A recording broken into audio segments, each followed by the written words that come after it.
Hey jerks, and welcome back to the Beer Jerk Beer of the Week Drink Along. I'm Matt. And I'm Luke. And this is Melchior. Melchior is a quadruple brewed by small gods. Who's Small Gods? Who even are small gods? They're so mysterious. It's a bit lively. Oh, didn't expect that. Sorry, they've been jiggling around a little bit. Hands are nice and sticky now. Yes, small gods are just like some mysterious creators of weird and unusual beers, also known as Matt and Luke. Yeah. Cheers. Cheers. So yeah, we brewed this beer, and yeah, as Luke said, it's a sticky date Belgian quad. So this is part of our Christmas trilogy. Those of you who've been drinking along with our Advent calendar will have already had Balthazar, which is another one of the trilogy, and there is a third one, Gaspar, which is an oat wine. Gaspar being Balthazar being the imperial stout in the trilogy. So it's a trilogy of big, heavy Christmassy beers. And I say Christmassy, and they're inspired by Northern Hemisphere Christmas. So sticky date pudding, figgy pudding, chocolate rumbles, all those kind of rich, indulgent flavors that you have during a winter Christmas. We thought, what the hell, let's bring them to summer Christmas. And if you do want to try those other two beers in the Magi trilogy, then head to the Beer Jerk website, because that's pretty much the only place that has stock of them. All of the Small Gods beers are made in pretty small batches. They're up many around. They usually sell out pretty quickly. Yeah, grab all three. And we've got a really good box online as well that's got a really beautiful Small Gods glass. So you could score one of those while you get your 3-pack. Yeah, absolutely. So Melchior, what did he do? So Melchior was one of the three magi, or the three wise men from the biblical nativity. So the three wise men, as I'm sure most of you will know, came to baby Jesus at his cradle in Nazareth. And Bethlehem? Is Bethlehem Nazareth the same thing?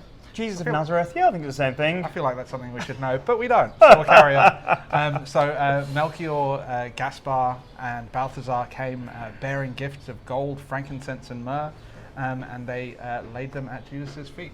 Melchior turned up from Persia, so a bit of a hike. So no wonder he's looking a little bit staunch on the can there. Travelled many a mile. Not sure if he had a little donkey or not. And he bought the gift of gold. So when we're making these beers, we did have some chats about whether we could incorporate those three gifts in the beers.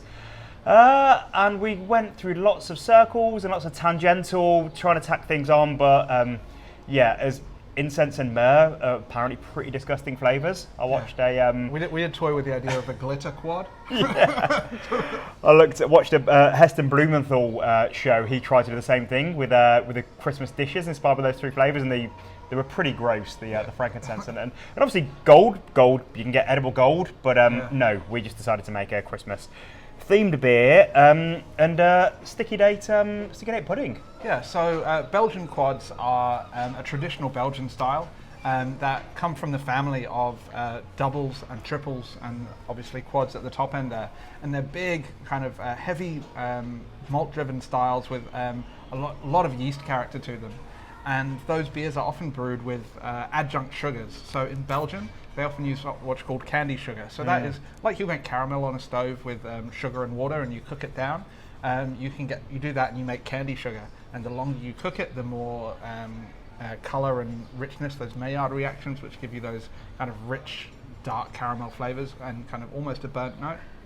So those big beers in Belgium are traditionally made with that.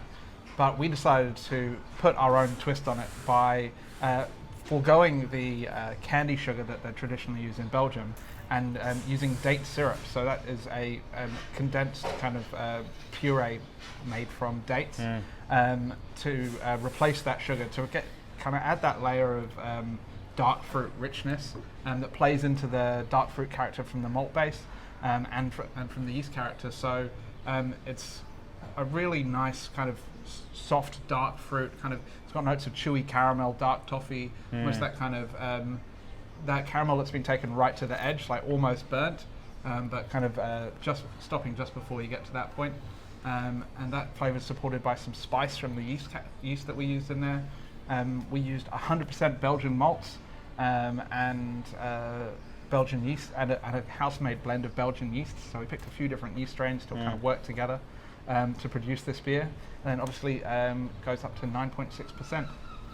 Yeah, it's pretty robust, and it it's really nice when we make a beer, or when anyone makes anything, I suppose, and it comes out the way you intended. And this was, when we first tasted this, this is what we were going for. And we ate a sticky date pudding on Friday at our Christmas party in the park. It was mainly cheese, but we also had a sticky date pudding. And yeah, this obviously it's not as sweet as a sticky date pudding. We didn't want to make a complete dessert for a beer, but quads are on the there's residual sugar in there. There's big body to it, lovely mouthfeel. Really happy with the colour of this. It's just a beautiful sort of just rich coppery, sort of oaky. Yeah. So as I said, we used a blend of Belgian malts for this. So and there are a couple of malts that are brewed. Are malted specifically for Belgian quads, so we used a couple of those from a Belgian maltster to really kind of get that authentic character. And as you say, I'm really happy with that colour on it, the clarity and that just beautiful, slightly reddish tinge to it. Yeah. And as you mentioned, it finishes fairly dry, and that's accentuated because it's also carbonated a little bit higher than other big beers. So that carbonation kind of adds a sense of lightness on the palate, which gives you that clean finish, which a lot of these big beers are kind of really heavy and struggle to get through, but that kind of keeps you coming back for more a little bit. Yeah, and that's often the way with a lot of quads that I've drank in Belgium, that they're surprisingly drinkable for a beer that's 9, 10, 12%. So be careful with this one. And all three of these Christmas beers, the Magi trilogy, we designed them for a special occasion. So we did our 3 Christmas beers last year at Small Gods. It was the Santa trilogy. And God, it's just so brilliant just to hear from people that are drinking these beers, that are drinking our beers with their Christmas dinner or while they're celebrating New Year. And there's beers for every kind of occasion, but that we can be. Sorry, I sound like a massive wanker, but just like if the thing that we've made is going to be on your dinner table during Christmas dinner, or today, which is just a couple of days ahead of Christmas, is a brilliant thing for us. And something that we've. I suppose it's a bit like being a chef in a restaurant, only we can just like put the thing that we made in everyone's. Yeah, I'm turning to more of a wanker now. I'll start waffling on about how excited I am that you're drinking this beer that we made. Yeah, well, it's an exciting beer for us. And we hope that you're enjoying it. One thing about this beer is if you're already sipping away, I would advise you to let it warm up a little. We probably should have said this at the top of the video, but this is best drunk at cellar temperature. So not straight out of the fridge. If you leave it out for half an hour, 45 minutes, an hour, before you crack it open, you'll see that some of that kind of booziness that you get when it's cold will fade away and allow that sweet malt character and those caramel notes to really come through a bit more. And naturally, as a 10% beer, hopefully you're not smashing it all back in one go and slipping it slowly anyway, but you'll see that character open up and evolve as the beer warms up in your hand. And one thing that's really nice to do with this beer that I recommend is actually take a little sip and not just swish it around your mouth. You'll feel that the foam come out of the suspension, and you'll get that caramel kind of note coating your tongue, coating the roof of your mouth, and it provides that extra dimension. So that's a nice little tip for the way to drink this beer. And a brilliant beer to pair with food. So a cheese board is the obvious thing. Just goes really well with some like some nice nutty crackers, some sharp cheeses, or just all manner of cheese. It will go beautifully with. Will go well with dessert. If you're making figgy pudding this Christmas time, that will be a natural pairing. If you're anything like my mum and you make Christmas pudding every year, last year my mum made Christmas pudding using our barley wine, Kris Kringle. She's using our oat wine Gaspar this year, but this is another beer that you could use and cook. A lot of those big fruitcakes and stuff use beer, particularly barley wines in their production. So if you don't mind sacrificing a quarter, half of a can to your Christmas pudding, that's another way that you can use it as well. And also, in fact, all 3 of these beers are going to age really well. We talk about aging beers occasionally, but when you've got IPAs and hop-forward beers, basically you want to drink them really fresh. You want to drink them within like 3 months of being packaged, ideally, and they might deteriorate. And also hop-forward beers, you want to keep them in a fridge, and that's why our warehouse is called the Fridge and Flag, and it's just a massive fridge in the back where we keep all of our stock. But when you have beers that are bigger, boozier, bolder flavors that are more malt driven. Yeah, not hops basically. It's a yeast forward or malt forward beer. Then it's probably going to age pretty well. And the reason you might age a beer is because I suppose it's a bit like when you cook a stew or a chili and it tastes better after a couple of days, that the flavours just meld together and you get more layers in there, complexity. So do yourself a favour and grab a can or two of this to drink next Christmas, and it will change, and it will get better. Like almost definitely, it's gonna get even better. As Luke mentioned, we just had our boozy, cheesy Christmas party in the park a couple of days ago, and we cracked out a couple of our Christmas beers from last year, and they were tasting phenomenal. We've got Old Saint Nick, the Christmas Cake Imperial Stout, on tap at the Fridge and Flagon, and that's really mellowed out nicely. The booze has softened away, and we've got those spices that have integrated really nicely. Santa is actually tasting pretty much the same as it did last year. But I think the real winner on our aging was Kris Kringle, the barley wine that we brewed last year. The spice character has really opened up and integrated beautifully. That booze has dropped away. It's got this kind of warm honey note that was kind of sitting in the background last year when it was a little fresher, and that's kind of come to the fore. And so that's tasting fantastic. You can't buy any more of that, but that's just an example of what's going to happen to these beers. So particularly if you picked up the 6-pack or the 12-pack of these beers, it's definitely worth stashing some away. And if you've enjoyed this and you haven't picked it up, as Luke says, we've still got a few more, but not many. Yeah.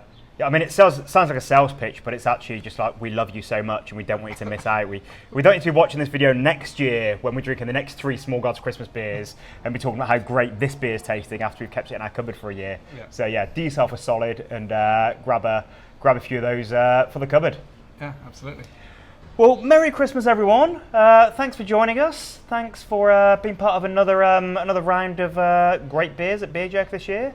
And I hope you have a wonderful Christmas in a couple of days. And we'll see you on Thursday. Well, we won't see you on Thursday. Won't we? No, you'll see them on Thursday. I might rope you in. You might. You might be passing by. I'm in denial. Yeah, but I'm afraid, Jerks, that this is my last Beer of the Week video for Beer Jerk. I am moving on to pastures new with a new role. So some of you might see me around in the beer community still, selling different beer. But it's been a real joy sharing the Beers of the Week with you, sharing the mixed cases that we've put together, and everything along the Beer Jerk journey, cool imports that we've done, and getting to froth with Luke about the beers with you every week. So it's been a pleasure, Jerks, and you will see me for the next couple of days for the Advent Calendar videos, but until then, I'll see you in the members group. Yeah, it will not be the same. It won't. It'll be all right. We'll see what happens. It won't be as good. Yeah. Like, I'm going to be flying solo in videos for a while. It's going to be 100% Ralph beer all the time. Yeah. What's going to happen? Yeah, who's going to unsubscribe? No one to put the brakes on your smoke beer ambitions. Yeah. All the historical German styles. Yeah. My God, yeah, it's going to be different. Well, cheers, everybody. Cheers to you, Matt. Cheers. See you later. Oh, bye.